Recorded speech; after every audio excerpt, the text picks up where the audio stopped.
بعد ما عرفنا ايه الفرق بين كات A وكات B ايه اللي هتلاقيه على السيركت بريكر، واتفقنا ان كات B سيركت بريكر معناها ان السيركت بريكر دوت بيكون ادجستبل. في فيديو النهارده بقى عاوزك تفهم ازاي تتعامل مع الادجستبل سيركت بريكر، وازاي تستغل الميزه اللي فيه دي، وليه اصلا فكروا ان هم يصنعوا سيركت بريكر ويكون ادجستبل. في البدايه كده الام سي سي بي سيركت بريكر او المولدد كيس سيركت بريكر بيبقى دايما بينقسم لنوعين. اتفقنا ان هو كات A وكات B. كات A اللي هو ايه unadjustable اللي هو بالشكل اللي قدامك ده. طيب كات B اللي هو adjustable اللي هو بالشكل اللي قدامك دوت. طب انا عرفت منين ان ده adjustable وعرفت منين ان دوت unadjustable؟ لو انت لاحظت على السيركت بريكر الموجود قدامك دوت هتلاقي فيه مؤشر كده ومؤشر كده وموجود تيارات وبقدر اغير في حاجات. دايما عم تلاقي مؤشر كده عند السيركت بريكر اعرف ان السيركت بريكر دوت adjustable. طالما قلنا ام سي سي بي سيركت بريكر فعايزين نعرف الام سي سي بي سيركت بريكر بيكون لكام وضع. في الحقيقه بيكون له 3 اوضاع، يا اما تلاقي موجود على الوضع اون، يا اما تلاقي موجود على الوضع تريب، يا اما موجود على الوضع اوف. في الحاله الطبيعيه هو بيكون في الحالة اون. طيب لو حصل اي فولت بيرجع على زي الشكل اللي قدامك كده بيقف على التريب. السيركت بريكر دوت انا اكتشفت العطل اللي عمل بسببه تريب ورحت صلحته.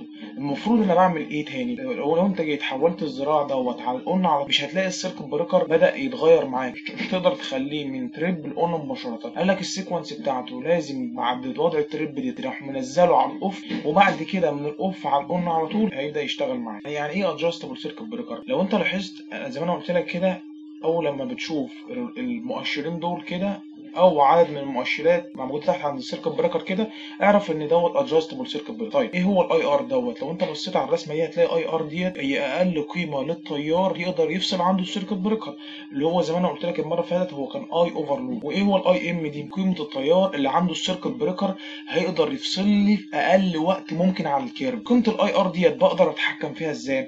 عن طريق ان انا ممكن اخليها واحد، دايما كده واحد في الاي سيركت بريكر. طيب اي سيركت بريكر اللي هي كام؟ ال 250 امبير. هعرفها من هنا او اعرفها من هنا. هتلاقي السيركت بريكر مكتوب عليه 200 على 250. خد التيار الكبير وهو ده تيار الاي سيركت بريكر اللي هو بنسميه الاي ان، اللي هو قيمه التيار اللي تقدر تمر في السيركت بريكر دوت وما يقدرش يعمل لي تريب. طيب زي ما احنا اتفقنا كده ان قيمه الاي ار ديت في الحاله الطبيعيه هي بتكون 1.1 او 1.2 من قيمه الاي سيركت بريكر. ده لو انا في حاله طبيعيه. ليه؟ لان انت لو لاحظت الاي سيركت بريكر هي النقطه اللي هي ات 0 0 دي، من الاي سيركت بريكر للاي ار في فاليو ما بينهم. فالفاليو ديت اللي انا قلت لك عليها ممكن تكون 1.1 1.2 حسب الكيرف بتاع السيركت بريكر.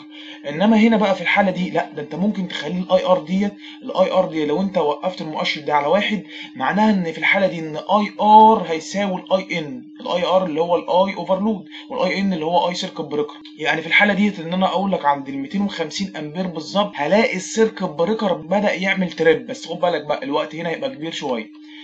مش بس كده، ده انا ممكن كمان اقلل الاي ار ديت كمان اكتر واكتر. ممكن اخليها عند 9 من 10 في ال 250، لا وممكن اخليها عند 8 من 10 من قيمه ال 250 دي. دي قيمه الاي ار. يبقى انا ممكن اقدر اغير في قيمه الاي ار. قال لك اه. طيب ممكن اقدر بقى اغير في قيمه الاي ام اللي هو التيار اللي عنده السيركت بريكر بيفصل في وقت قليل. قال لك ازاي؟ قال لك ان انت مثلا لو انت خليت المؤشر ده واقف على 10 معناها ايه؟ معناها ان الاي شورت سيركت اللي هيفصل عنده السيركت بريكر في الحاله دي هي 10 في ال 250. طب لو انا خليته وقفت المؤشر عند رقم 9 دي قال لك هتبقى 9 في 250 وهكذا 8 وهكذا 6 لحد 5. يبقى انا ممكن في الحاله دي اخلي السيركت بريكر يفصل اول لما يجيله تيار 5 في 250 10 في 250 6 في 250 اي قيمه انا عايزها في زمن قليل جدا جدا جدا. طيب لو انت بصيت على الرقم دوت، ايه هي ال 200 وايه هي ال 250 دي؟ انت قلت لي اكبر رقم هو ده اي سيركت بريكر. طب ال 200 دي جت منين؟ قال لك قيمه الاي ار اللي هي زي ما انت شايفه دي كده. لو انت لاحظت عند الواحد هتكون قيمتها 250، طب عند ال 8 من 10 في ال 250 هتلاقيها ب 200. فقيمه الاي ار ديت بتتراوح من بين 200 ل 250. يعني السيركت بريكر ده هيقدر يعمل لي تريب لو مر فيه تيار من 200 لحد 250 امبير. ليه اصلا بداوا يفكروا ان هم يخترعوا حاجه اسمها ادجستبل سيركت بريكر؟ قال لك بكل بساطه لو انا معايا مثلا، تخيل كده فك من لود رقم 4 ده مش موجود. لو انا معايا مثلا لود 1 ولود 2 ولود 3. ده خلينا نتخيل 2 سيناريو، ان انا جبت البريكر المين في اللوحه دي كده، رحت جايبه MCCB سيركت بريكر كات A ان ادجستبل. لو انا شفت التيار بتاع اللوحه دي اللي هتسحبه والتيار اللي هتسحبه اللوحه دي والتيار اللي هتسحبه اللوحه دي، رحت جايب اقرب سيركت بريكر مين يقدر يستحمل التيارات دول، رحت جايبه على طول ايه ان ادجستبل.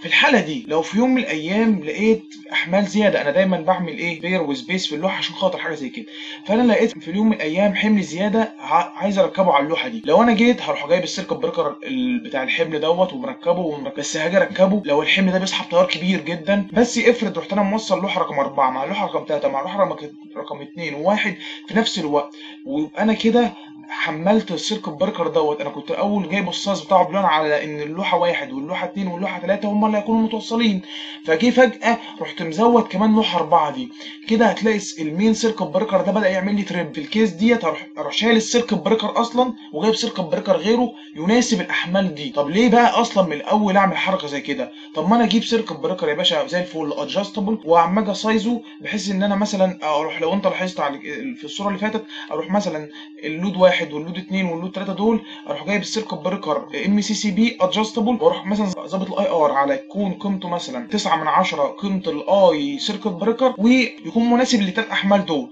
طب في يوم من الايام رحت انا مزود حمل، اروح انا بقى ساعتها مظبط سيركت بريكر دول لو الحمل ده تياره كبير جدا، اروح انا مظبط الحمل ده على 1، يبقى انا كده في الحاله دي قدرت اجيب سيركت بريكر ما حملتوش بالتيار 100%، بس عما جيت زودت اللود في المستقبل بدات احمله عادي، ارجع احمله 100% مش هقول لا. يبقى انا كده استغليت فكره ان انا جبت سيركت بريكر ادجستبل. قال لك في الحاله الثانيه اللي فكروا فيها ان هم يعملوا برضك الادجستبل سيركت بريكر، وهي المشكله اللي واجهتهم في حاله التيارات الكبيره. مثلا انت جبت اي سيركت بريكر بعد ما جبت ظبطت المعادلات وجبت التيار وجمعته والكلام ده كله، قلت لك مثلا اي سيركت بريكر بتساوي 270، فانت هتروح لاقرب ستاندر اللي فوق هتلاقيه 320. الفرق ما بين 320 لل 270 كتيار هو فرق كبير. ففكروا بقى في الحته دي ليه ما اجيبش سيركت بريكر 320 بس يقدر يفصل لي على التيارات اللي ما بين ال 250 وال 320. ده عادي جدا، المصنع قدر يعمل لي سيركت بريكر هو 320 فعلا، بس يقدر يفصل لي على التيارات اللي ما بين ال 250 وال 320.